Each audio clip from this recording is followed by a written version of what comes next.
Здравствуйте, мои хорошие! Если хотите, присоединяйтесь к путешествию моего мужа Павла к Зуевскому пруду, таинственному такому месту. Он по карте нашел в чаще лесов от нас примерно 25 километров, а может быть даже и больше. Именно в самой чаще лесов такой пруд, такое место какое-то необыкновенное пруд, и дальше там еще озеро есть и маленький прудик. И вот само его путешествие получилось каким-то интересным таким. Он видел возле леса, на опушке леса поклонный крест, как раньше ставили. Потом еще там были дубы-великаны. А еще он видел заброшенное такое место, там или баня, или какая-то сторожка, что-то такое непонятное, в общем, необычное, все какое-то таинственное такое. Потом там он фотографии делал, там водопадик такой небольшой. В общем, места очень красивые. Даже замок. Вы представляете, он даже замок нашел. А еще место необычное. Просто луг большой. Это все тоже лес вокруг. А там лежат валуны. Откуда они взялись, вообще непонятно. Посмотрите, кому интересно. Там есть и фотографии. Он сделал и снимал. Там интересные бабочки. Вот здесь у меня здесь нет таких бабочек. Хотя практически местность не так уж далеко. Все рядом. Но там такие необычные бабочки, много. Посмотрите, интересно.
А вот он, знаменитый Зуевский пруд.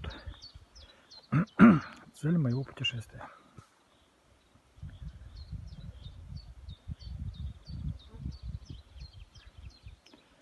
Водичка торфяная, прозрачность более-менее, где-то метр.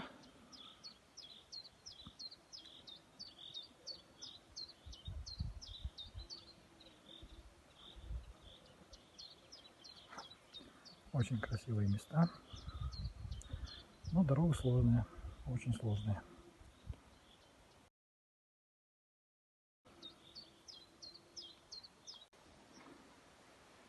Вот такой домик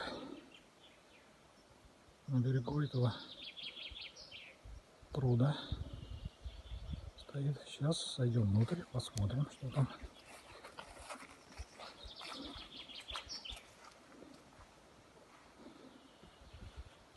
О.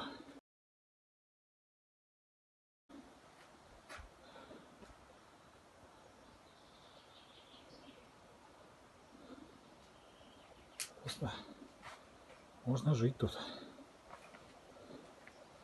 Место для мангала. Ну, просто супер.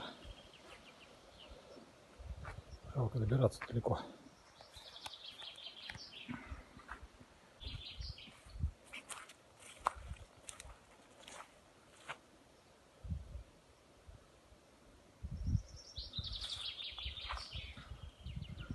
Надо будет обязательно приехать сюда понырять. Обязательно. А вот еще один лесной прудик. Большой такой. А рядом находится заброшенный яблоневый сад. Вот тут вот наверху очень много яблонь. Наверное, был колхозный сад когда-то. Сейчас поедем обратно, я покажу. Вот он, яблоневый сад.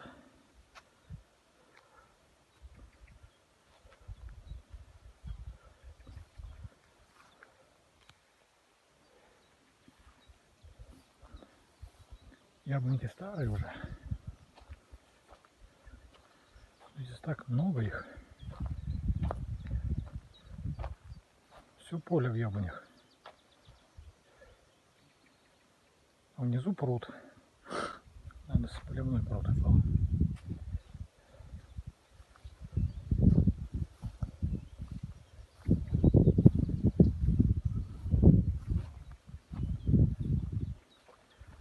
Очень интересные живописные места. Это все яблоньки.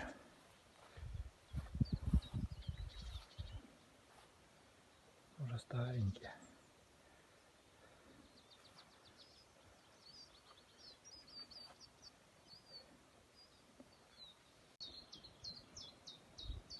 Вот такое озеро есть еще.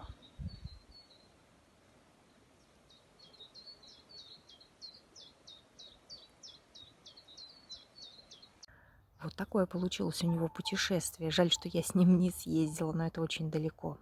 Хорошего вам летнего настроения. До свидания.